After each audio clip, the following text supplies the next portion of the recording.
great for primetime TV. First of all, I think it's, for the record, it's a little too early to get on a horse right now. I want all these guys. And I mean, you know, I know there's a woman in the field, too, Carly Fiorina. I have a lot of respect for her. I think it's too early, but I want them all properly vetted. But I'll tell you what, Donald Trump came onto the scene. He came into this political class as an outsider. He turned over the apple cart, and he said to the other people involved, I'll write my own rules. I'll play by my rules.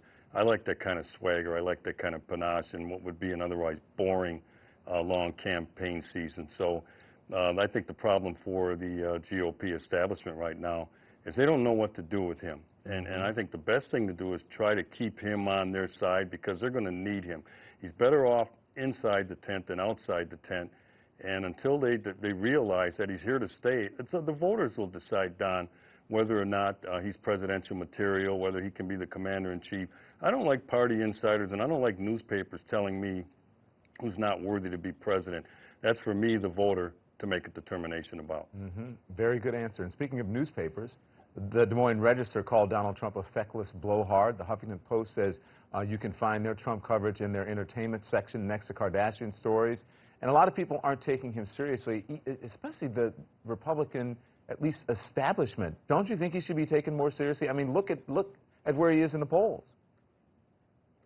Without a doubt, I think they're going to do that at their own risk to try to continue to force Donald Trump out of the race. It's not going to work with him. Like I said, he writes his own rules.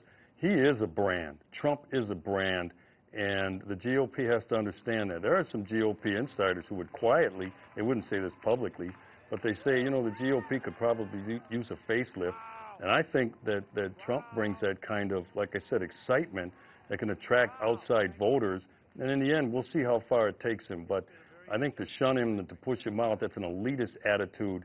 And the political establishment is going to have to learn that Donald Trump plays by his own set of rules. And Donald Trump can do some things and say some things that the party establishment and other candidates on both sides of the aisle know. I could never get away with saying that. It would destroy me.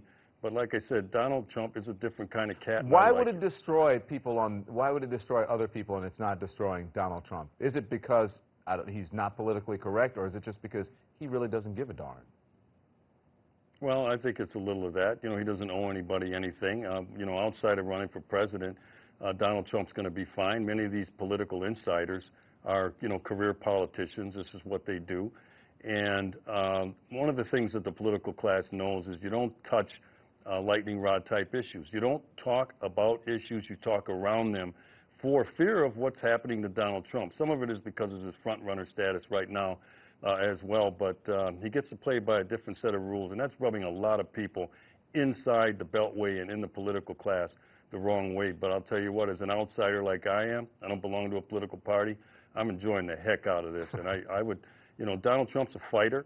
I think if you want to be the nominee and if you want to be the President of the United States, you're going to have to fight your way into that office, and he's willing to do that. Everybody else wants to do this, walking around on eggshells, and that's what people find boring.